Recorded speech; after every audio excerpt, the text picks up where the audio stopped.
एखाद्या पक्षातून एखाद्या पक्षाच्याच प्रमुखाला आपल्याकडे घेणं, त्यानंतर त्याला विधान परिषदेचं तिकीट देणं आणि त्यानंतर आपल्या पक्षात निष्ठेनं असणाऱ्या लोकांवरती अन्याय करणं, या सगळ्या गोष्टी त्या पक्षाच्या अंतर्गत लोकांना आवडू शकतात का? बच्चू भाऊंनी प्रहार संघटना असेल किंवा ते स्वतःहून शिवसेना शिंदे गटात जाताना दिसत आहेत. ते असं म्हणत होते की मी सगळ्यात पहिला शिवसैनिकच होतो. तर अनेक प्रहार संघटनेतील लोक सुद्धा आहेत की ज्यांना हे आवडलेलं नाहीये. अनेक नाराजांचा सूर जो आहे तो मोठ्या प्रमाणात येणाऱ्या काळामध्ये वाढताना दिसणार आहे. मंडळी, बच्चू कडू प्रहार संघटना सोडून आता कुठेतरी शिवसेना शिंदे गटात जाताना दिसत आहेत आणि जवळपास त्यांच्या उमेदवारीवरती विधान परिषदेच्या शिक्कामोर्तब झालाय अशी बातमी सध्या तर येते. कदाचित तुम्ही हा व्हिडिओ बघत असताना त्यांना ती उमेदवारी मिळाली सुद्धा असतील आणि ते निवडणुकीच्या रिंगणात तुम्हाला दिसतील सुद्धा. परंतु प्रश्न असा पडतोय की जे बच्चू भाऊ गेल्या अनेक काळापासून स्वतःची संघटना जपण्यासाठी काम करत होते, जे बच्चू भाऊ दिव्यांगांसाठी सातत्यानं धडपडत होते, जे बच्चू भाऊ शेतकरी आंदोलनासाठी सरकार विरोधात आसूड ओढत होते, त्या बच्चू भाऊंना आज विधान परिषदेसाठी स्वतःचा पक्ष, स्वतःची संघटना याच्यापेक्षा सुद्धा एखाद्या पक्षात विलीन होणं आणि त्यांच्या विधान परिषदेचं आमदारकीचं पद घेणं हे महत्वाचं वाटतंय का? मग या सगळ्या प्रक्रियेमध्ये बच्चू भाऊंनी खरंच लोकांचा विचार केलाय की मग स्वतःचा विचार केलाय, असा जो लोकांच्या मनामध्ये प्रश्न निर्माण झाला याच्यावरतीच आपण चर्चा करणार आहोत. नमस्कार, मी अक्षय आणि तुम्हा सगळ्यांचं स्वागत करतोय आपल्या हक्काच्या शब्दवेडे चॅनलवरती. आपण सगळ्यांनी जर बघितलं असेल तर प्रसार माध्यमांवरती सध्या एकच बातमी दिसते की बच्चू भाऊंनी प्रहार संघटना असेल किंवा ते स्वतःहून शिवसेना शिंदे गटात जाताना दिसत आहेत. एकंदर त्यांची गेल्या काही काळातली जर वक्तव्य तुम्ही बघितली असतील तर बच्चू भाऊ नेहमी शिवसेनेला पूरक वक्तव्य करत होते. गेल्या 2 दिवसांपासून ते असं म्हणत होते की मी सगळ्यात पहिला शिवसैनिकच होतो, शिवसेनेतून बाहेर पडल्यानंतर मी कुठल्याही पक्षात विलीन झालो नाही, तर मी माझी स्वतःची अशी संघटना उभी केली होती. म्हणजे मी काही शिवसेना वेगळा झालेलो नव्हतो किंवा वेगळी विचारधारा धरलेली नव्हती वगैरे वगैरे वगैरे असं सगळं बोलत होते, जसे की सगळेच नेते असं विलीन होण्याच्या आधी बोलत असतात.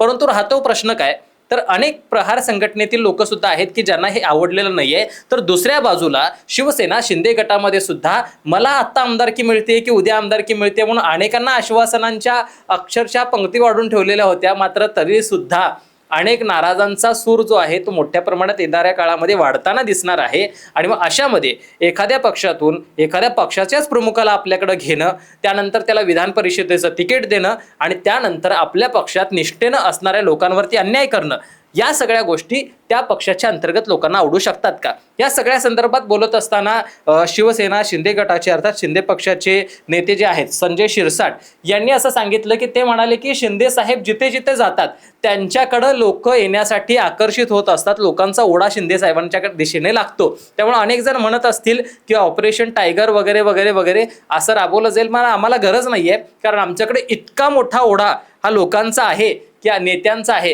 की आम्हाला कुठल्याही पद्धतीचं ऑपरेशन टायगर वगैरे करून कोणाला घ्यायची गरज नाहीये. तर दुसऱ्या बाजूला शिवसेनेचेच अर्थात शिंदे सेनेचे मंत्री असणारे उदय सामंत हे सुद्धा असं म्हणाले की आमच्या पक्षामध्ये बच्चू भाऊ येत आहेत, याच्यानंतर त्यांना वाटलं की हा पक्ष काम करू शकतो, इथल्या नेत्यांवरती आमच्या नेत्यांवरती त्यांना विश्वास आहे म्हणून ते येत आहेत. आणि ते येत असतील तर ते शेतकऱ्यांचे प्रश्न असतील, दिव्यांगांचे प्रश्न असतील, कष्टकऱ्यांचे प्रश्न असतील, याला वाचा फोडण्यासाठी येतात. किंबहुना त्याला ताकद आणखीन चांगल्या पद्धतीने मिळेल आणि शिवसेनेच्या माध्यमातून ते प्रश्न मार्गी लागतील याची त्यांना खात्री आहे, म्हणून ते आमच्या सोबत येत आहेत अशा पद्धतीने ते म्हणतायत. आणि दुसऱ्या बाजूला ते असंही सांगतायत की आमचा शिवसेना शिंदे गट असा पक्ष आहे की याच्यामध्ये कुठलाही नेता नाराज आहे वगैरे वगैरे अशा काही गोष्टी नसतात.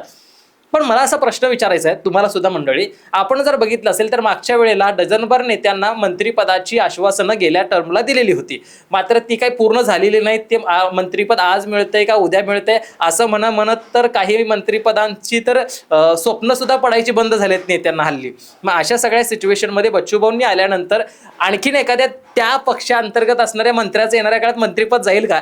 तुम्हाला काय वाटतं ते कमेंट करून कळवायला विसरू नका. बाकी बच्चू कडूंचे सातत्यानं प्रश्न जे असतात, बच्चू कडू एक नेता म्हणून जर बघितलं, त्यांची आजपर्यंतची आंदोलनं जर बघितली तर अत्यंत प्रभावी आंदोलनं असतात. प्रशासकीय अनेक अधिकारी असतील ते जर चुकत असतील त्यांच्या विरोधात तेवढ्या टोकाची आंदोलनं करणं असू द्यात, म्हणजे एखादा नेता प्रशासकीय अधिकारी काम करत नसेल तर झाडाला उलटं लटकून त्यांनी आंदोलन याच्या आधी केलेलं आहे. स्वतःला अगदी मुंडक्यापर्यंत मातीत बुडवून घेऊन म्हणजे पुरून घेऊन त्यांनी स्वतःचं आंदोलन एक वेगळं केलेलं आहे. याच्या आधी अधिकाऱ्यांनी काम केले नाहीत म्हणून संडासाचं भांडं त्यांना भेट देणं, अशा पद्धतीची आंदोलनं केलेली आहेत. म्हणजे अशा अनेक नाना विविध प्रकारची आंदोलनं ही बच्चूभाऊ करत असतात. शेतकऱ्यांचे प्रश्न, कष्टकऱ्यांचे प्रश्न, दिव्यांगांचे प्रश्न मार्गी लावण्यासाठी ते काम करत असतात. मात्र त्यांची सध्याची ही भूमिका लोकांना आवडेल का या सगळ्या कष्टकऱ्यांना आवडेल का? हा सगळ्यात महत्त्वाचा मुद्दा तर आहेच. मात्र आता जर उमेदवारीच्या बाबतीत विचार केला तर अशी चर्चा येते, कदाचित ही नावं फायनल होतील. एक तर बच्चू कडूंना उमेदवारी दिली जाईल, तर दुसऱ्या बाजूला नीलम गोरेंच्या नावावरती सुद्धा शिक्कामोर्तब होईल, अशी सध्या तरी प्राथमिक चर्चा आहे. अंतिमतः तुम्हाला कळेलच. भाजपकडून त्यांचे उमेदवार देण्यात आलेले आहेत, त्यांचे 5 उमेदवार ऑलरेडी त्यांनी जाहीर केलेले आहेत. दुसऱ्या बाजूला शिवसेना उद्धव ठाकरे गटांकडून सुद्धा अंबादास दानवेंना विधान परिषदेची तिकीट देण्यात आलेली आहे. मात्र सगळे विरोधक मिळून म्हणजे शिवसेना, उद्धव ठाकरे, राष्ट्रवादी आणि काँग्रेस मिळून एक विधान परिषदेचा आमदार निवडून आणू शकतात. परंतु ते काय करतायत, जसे की काँग्रेस कायम खुरगुड्या करते की काय मला कळत नाही. आता सुद्धा काँग्रेसचे प्रदेशाध्यक्ष हर्षवर्धन सकपाळ म्हणतायत की आम्ही आमचा उमेदवार देणार आहे. उद्धव साहेब जर उभे राहिले असते तर आम्ही उमेदवार दिला नसता आणि आम्हाला तर नाईलाज आहे, आम्हाला उमेदवार द्यायचा आहे.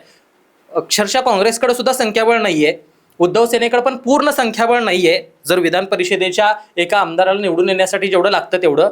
राष्ट्रवादीनं शिवसेनेला पाठिंबा दिलेला आहे, 100% दिलेला आहे. मात्र काँग्रेसनं जर दिला नाही, मतांची विभागणी झाली, तर पुन्हा एकदा भाजप काहीतरी मागच्या वेळेसारखी खेळी करते का? आणि हातातून हे सुद्धा एक विधान परिषदेचं तिकीट असेल किंवा एक उमेदवारी असेल किंवा एक शीट असेल, ती जातीये का, घालवतंय का, बघावं लागेल. तुम्हाला काय वाटतं, सध्या जी महाविकास आघाडीमध्ये चाललेली चुरस आहे एकमेकांच्या अस्तित्वाची लढाई टिकवण्यासाठी, तर ती योग्य आहे का? काय वाटतं कमेंट करून कळवा. बाकी बच्चूभाऊंच्या भूमिकेबद्दल तुमचं मत काय आहे? शिंदेंच्या सेनेमध्ये त्यांचं जाणं आणि स्वतःला विलीन करून घेणं हा निर्णय अत्यंत धाडशी तर नाही ना? येणाऱ्या काळामध्ये त्यांना दाबलं जाईल की त्यांच्या बंकांमध्ये बळ येईल? काय वाटतं कमेंट करून कळवा आणि पाहत रहा आपला हक्काचं शब्दवेडे.